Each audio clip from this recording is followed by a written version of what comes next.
September Vaudrey and her husband Scott have been married for 32 years and have 5 grown children, and I think now 3 grandchildren before May 31st. However, September's life was beautiful, but on that day, one phone call from the ER changed everything. She joins us to share her incredible story. Welcome back to the Harvest Show. Thank you so much. Nice to be here. Okay, so the last time you were with us, we read the prompter. We said you had 2 grandchildren, but you have corrected us now. How many do you have? We have 3. Our son and his wife, Andrea, have they just had their 3rd child, so yes. Yay. Yeah, so we're excited about that and for you, and you need those moments of blissfulness and happiness because May 2008 wasn't a good year for you. Tell us about what happened. 2008, not so great, yeah. So we have 5 kids. Our middle daughter, Katie, came home from college.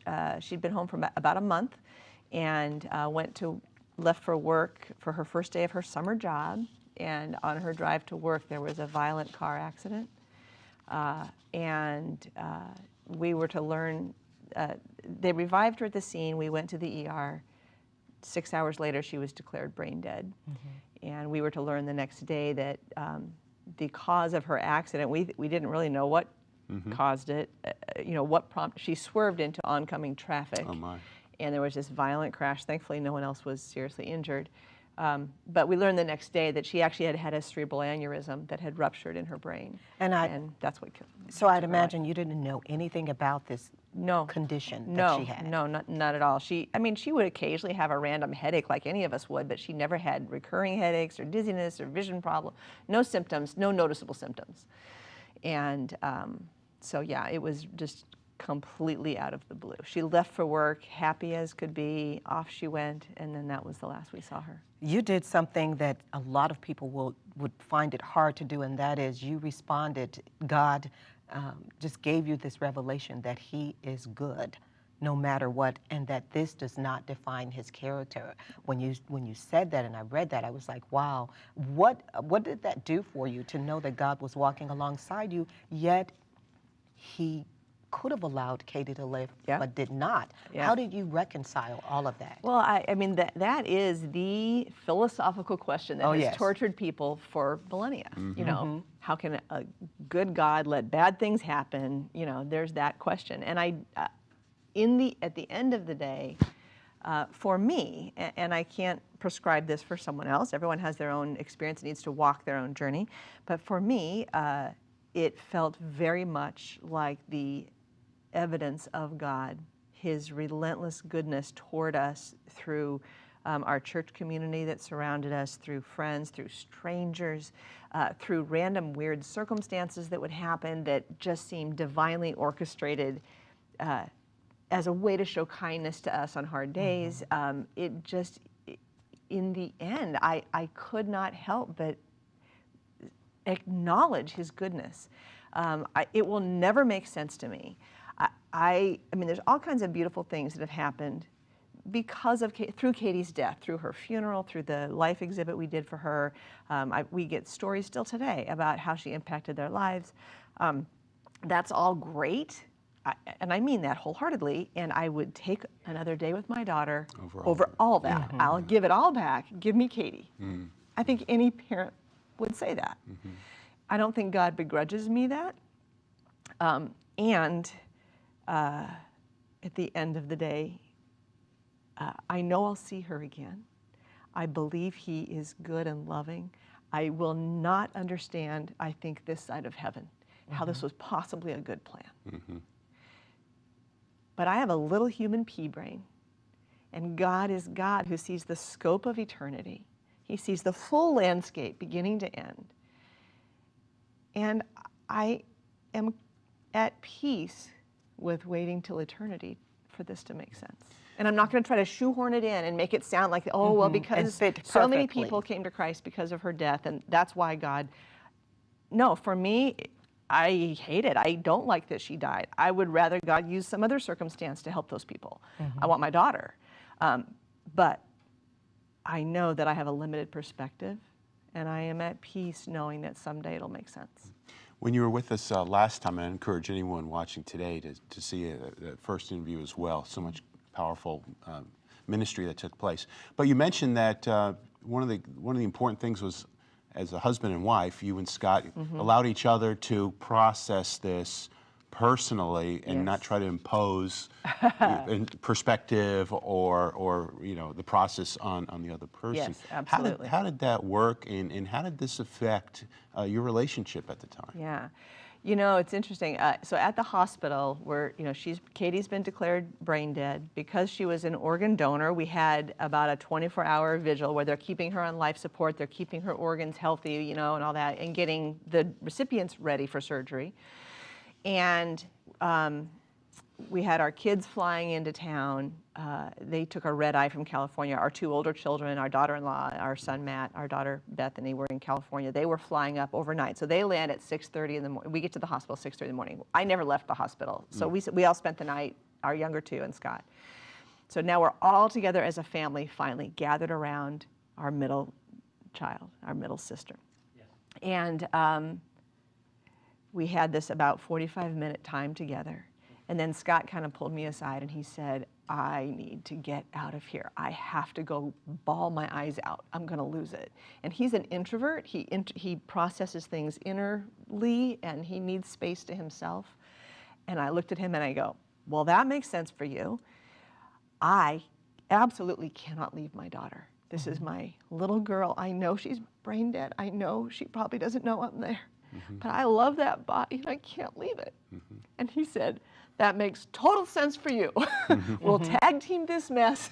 I'll take the kids home and I'll take care of them. I'll get the space I need. You stay here with your daughter. And that's what we did. We just tag teamed it from the very beginning. And that's how we kind of navigated that's still how we navigate it. We've just learned that we have to not, as much, and we don't always get it right.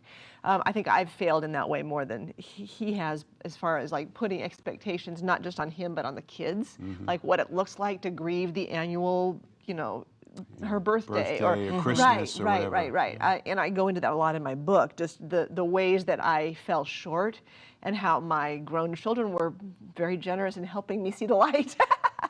And it was a growth process, and our whole family had to offer grace to each other. And my kids were so gracious to me when I fell short.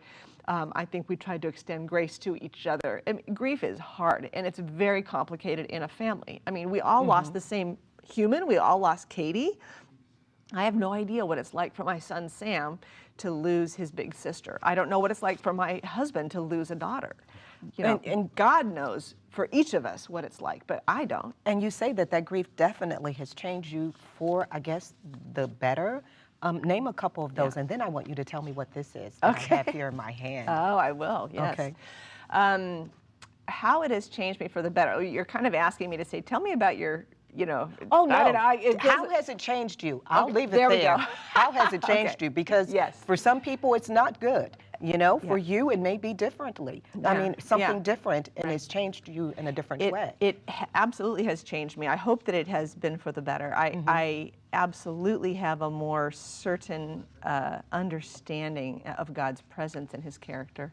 I feel that it has given me, I work on a staff team at our church that deals with people who are in seasons of pain, whether it's grief or addiction or just having made some bad choices in their life or their marriage falling apart.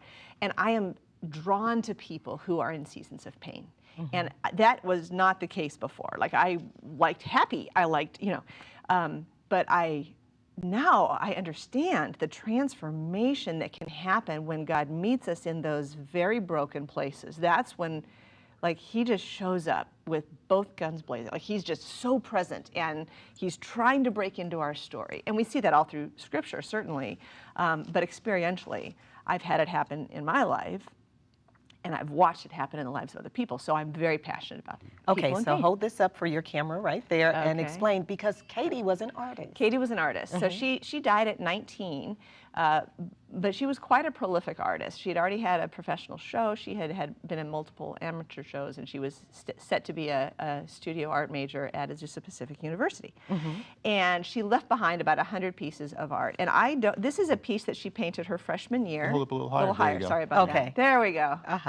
And the title is A Tree Called Life, which is a line from an E.E. Cummings poem, actually.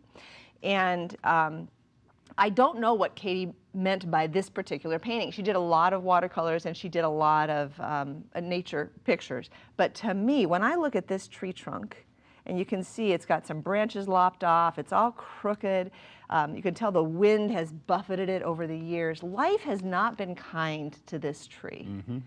And I don't know about you guys, I feel like that tree trunk plenty of days, even today, 8 years out. Anybody who's been through any kind of a season of loss, a hard season, we tend to feel like this is what life has done to us. People often talk about grief being like an amputation, and that is kind of how it feels. I mean, the scar heals, but you're still missing the darn limb that you wish you had. Yeah. I'm healing, but I miss my daughter.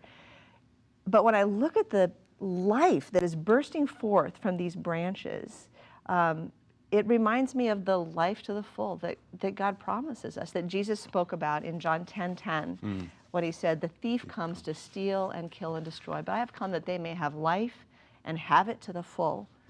And I used to think that that verse meant he's going to give us this really full, great life. Actually, in, I believe, the original language, the emphasis is on how you have that life. You grab that life. You embrace the good and the bad, the both and that is where the fullness of God shows up. So that's what this painting means to me. I often teach off of it, and I've made some prints available on my website and such. But it just represents to me the grief process when we surrender that to God and invite him into our story. Perfect. Amen. Thank you so much, September, for sharing your story with us. It's an incredible story, and you can learn more about it in her new project. It's called Colors of Goodbye. To connect with September, go to septembervaudrey.com or go to harvest-tv.com for a link to her new book. It's called Colors of Goodbye, a memoir of holding on, letting go, and reclaiming joy in the wake of loss. Harvest continues in just a moment.